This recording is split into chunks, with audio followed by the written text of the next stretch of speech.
Eh bien le bonjour, ici Django, bienvenue dans cette nouvelle vidéo. Encore une petite news qui gravite autour du procès de la FTC contre Microsoft dans le cadre du rachat d'Activision Blizzard King par ces derniers justement. Comme vous le voyez à l'image, on va parler d'Indiana Jones rapidement.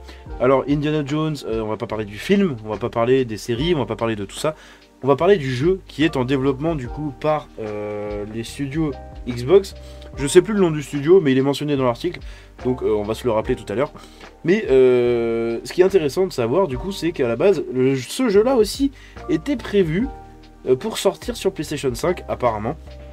Donc avec Starfield, Redfall et quelques autres. Donc c'est assez intéressant. Bref, on va commencer tout de suite. Le jeu Indiana Jones de Bethesda est une exclusivité Xbox.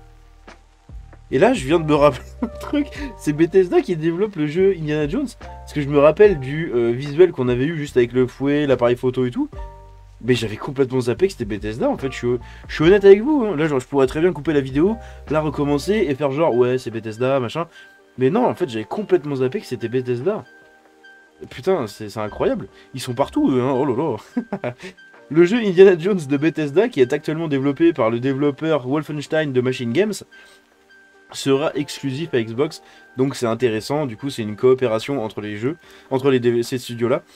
Cette nouvelle provient d'un procès en cours entre la Federal Trade Commission, donc la FTC, et Xbox, dans le cadre du coup du rachat d'ABK par Microsoft, qui se déroule aujourd'hui où le chef de l'édition de Bethesda, Pete Hines, a révélé que le jeu sera sera une exclusivité console sur Xbox, comme l'a rapporté IGN.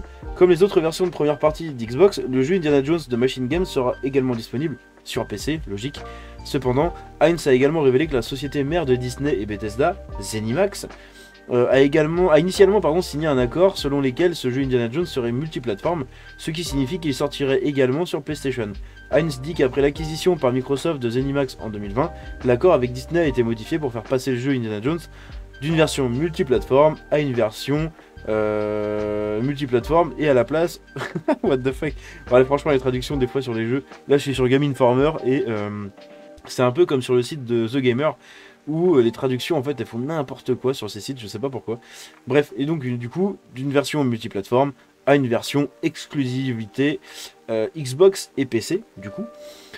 Le procès d'aujourd'hui a également révélé que le chef de Xbox, Phil Spencer, a déclaré à Hines que Bethesda devrait examiner l'exclusivité du titre au cas par cas, rapporte IGN. Quant à la raison pour laquelle Indiana Jones a été transformé en une exclue, Hines a cité de réduire le risque et essayer d'obtenir un certain degré de clarté. En mode, on va l'optimiser pour une console. Non, non, c'est juste qu'ils veulent mettre toutes les chances de leur côté, et ils ont totalement raison, en fait ça s'appelle la concurrence.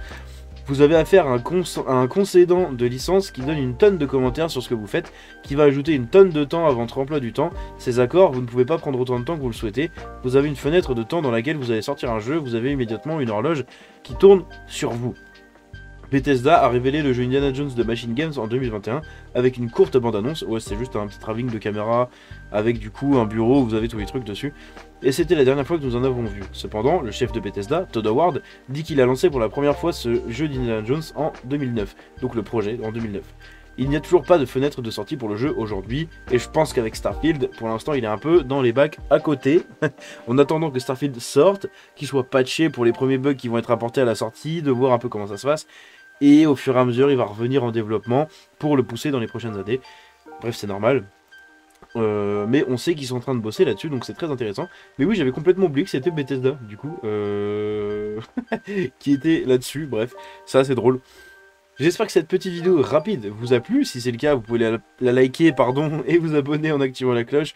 Je vous dis à la prochaine, c'était Django. Ciao.